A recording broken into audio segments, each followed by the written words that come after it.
What's up, coconuts? It's Leah and I have been gone for a minute. I just traveled home to Winnipeg to visit my family. There was a bunch of drama going on.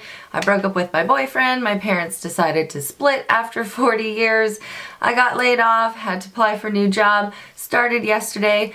Lots has been going on, lots on my mind, and I just haven't had the energy to film, and honestly I've just kind of been too sad with everything that's been going on. So I thought I would just come back on here and maybe chat to you guys a little bit. I can't go and vent to my girlfriends at work every day, so I'm just gonna chat to y'all and put on some makeup, show you what I brought with me on my trip, and just do a little get ready with me. So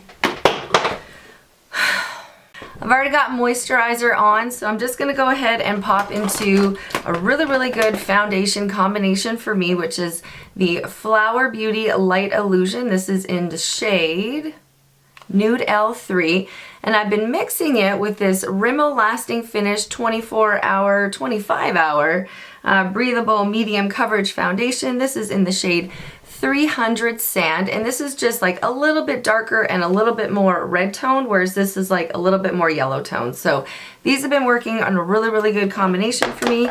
And of course, I have been mixing in my Smashbox primer oil. I did take a small amount with me in like a little old Tarte Maracuja bottle that I'd kept just for that occasion, and I didn't take enough. So that to me tells me that I love this stuff and my skin drinks it up.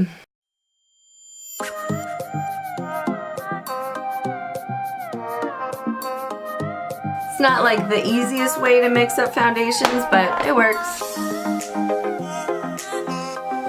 Let's do a little mixy mix.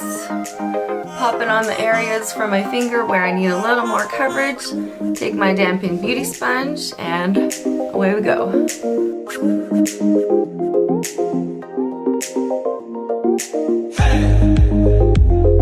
So next up, I brought something that I had actually just ordered from Sephora, and this is the Accomplice Concealer from Marc Jacobs. I have the shade Medium 30, and it's supposed to be like a take along with you concealer, touch up, whatever. And I actually really like the formula. It kind of reminds me of the Benefit Boing Concealer, so it's a little bit creamy and a little bit waxy, so if you're not into that, just keep that in mind.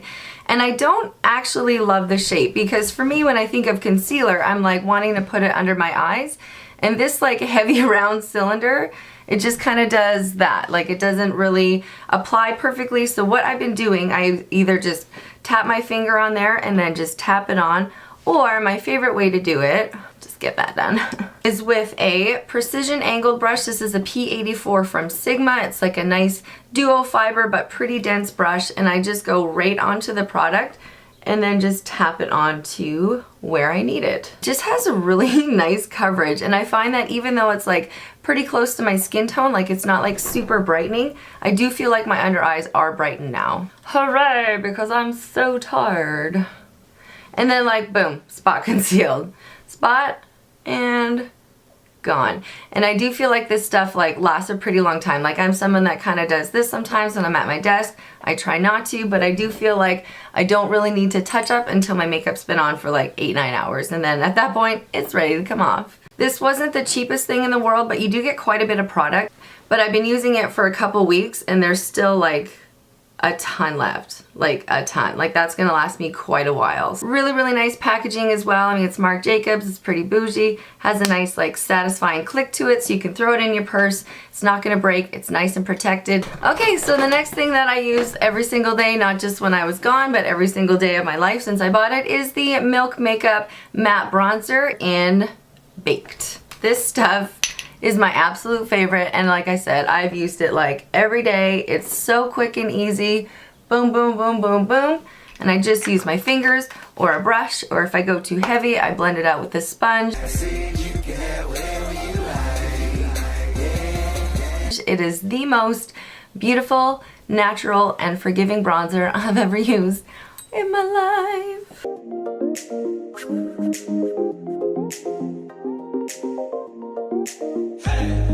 Like boom, 2 seconds, done. Sometimes I was setting it with powder. I did take my CoverGirl True Blend bronzer. I actually really like this stuff, so on days when I wanted it to last a little bit longer, it has like a nice sheen and bronziness to it, but it doesn't really come across on the skin, so I am going to pop some on today just to show you. This is a nice little angled dual fiber brush from BH Cosmetics. Just a little tap tap, and I'm just like honestly just gonna like slap it on there because I don't want it to be too heavy. So just really light in here, boom boom boom, and now I know my bronzer is gonna last all day because I just set that milk with a little bit of powder. Not really a powder gal, but if I can double up on bronzer, it's gonna happen. Okay, so for highlighter, because I just wanted something like small, compact, and something that I wasn't gonna worry about if something happened to it or if I forgot it, was this little duo from Benefit. It has the concealer, and this is in the shade number 2, the Boing Concealer, and then this highlighter. It's a soft focus highlighter for the face. I actually don't really know what this is, but I have really been digging this highlighter, and I took it because I was using it almost every day up until the time that I was leaving for like that couple of weeks. It just gives a really nice, in my opinion, a nice natural kind of wet look. You can blend it out really easily with your fingers, and it's just not a harsh highlight. So little dab there, little dab there. That's about it. I'm 35, can't go too crazy. Oh, sugar butt, what's happening? And then on days that I wanted to be, again, like a little bit more set or have my makeup last a little bit longer because we were going out with family and doing a bunch of stuff, I would set it with this, the Maybelline Chrome Extreme. This is in the shade 200 Diamond Glow. This stuff, like if you want to be high-lit, this is the stuff. Okay, and I'm just taking a little multitask cheek brush from Real Techniques. This is a fantastic brush, like under the eyes, contour, highlight, blush, whatever, like literally multitask. Just really lightly going in there and tapping that on because like I said, I'm new at this job. We don't need to go too crazy, or do we?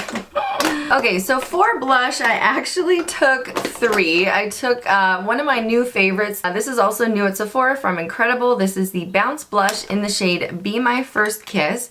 It's a really nice pinky coral color. It has a pretty strange kind of moussey texture to it, but it blends on the skin really nicely. But I did find that it takes a little bit more time to apply. Like if I was just in a hurry trying to get out the door, going to meet somebody for breakfast, I would have just grabbed a powder blush instead of trying to mess with this. Okay, so next I'm gonna throw on my brows because I have like the easiest and weirdest brow product in the world, and it dries down pretty quickly, and I don't find that like it mucks around with my eyeshadow or anything.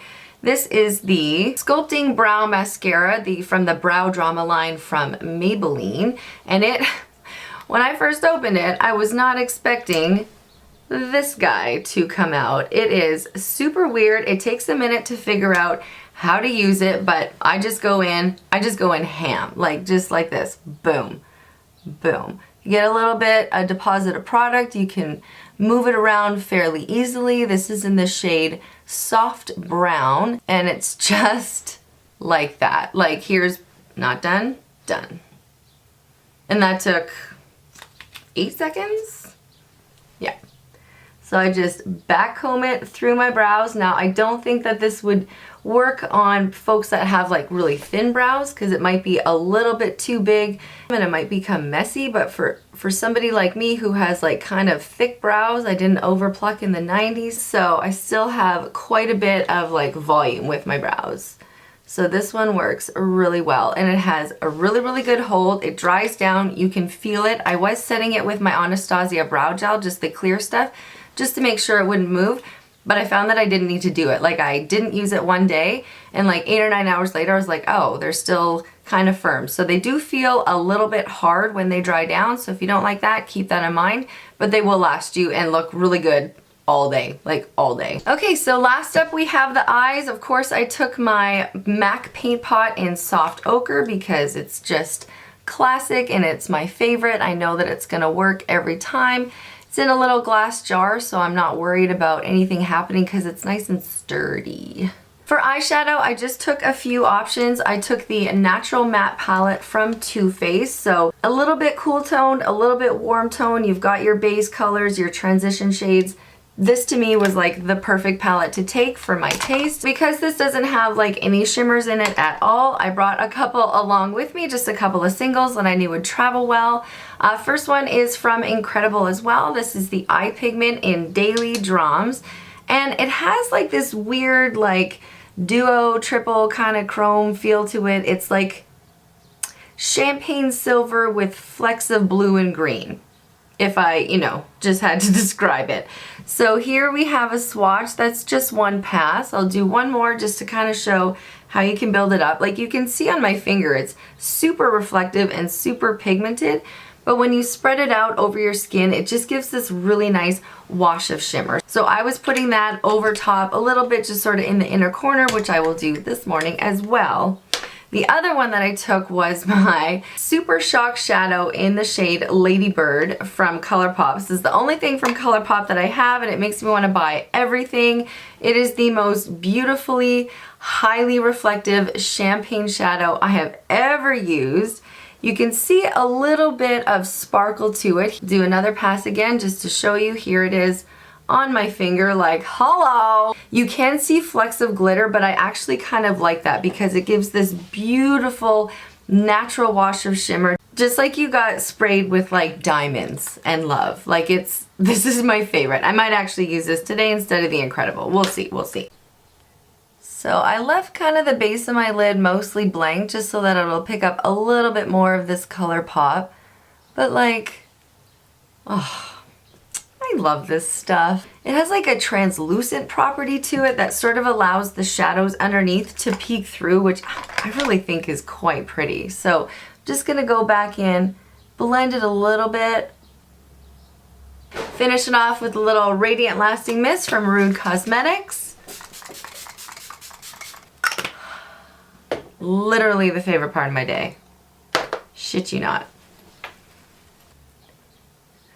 Eyelash curler, of course, had to come. And for mascara, nothing can beat my old ass Better Than Sex Too Faced mascara. It's black. I don't know. I've had this for probably like 5 months, 6 months. I don't know. But nothing performs as well. This stuff, because it's old, isn't lasting me all day, but still nothing quite makes my lashes look shit as good. I'm gonna let that dry for a sec. Nothing makes my lashes look as good or as full as this stuff, although I really, really want to try that new stuff from Tom Ford, the motion proof stuff that Tati, sorry girl, that Tati just posted a video about. That mascara looks like literally stunning. It's gonna be over $50 here in Canada. Might be something on my wish list. I'm just putting that out there. Alright everybody, that is it for my chit chat. Get ready with me. What's in my travel bag? A couple new things at Sephora video. I hope you liked it. I hope you learned something. Let me know if you have any questions or comments, and I really hope to see you in some of my next videos. Aloha.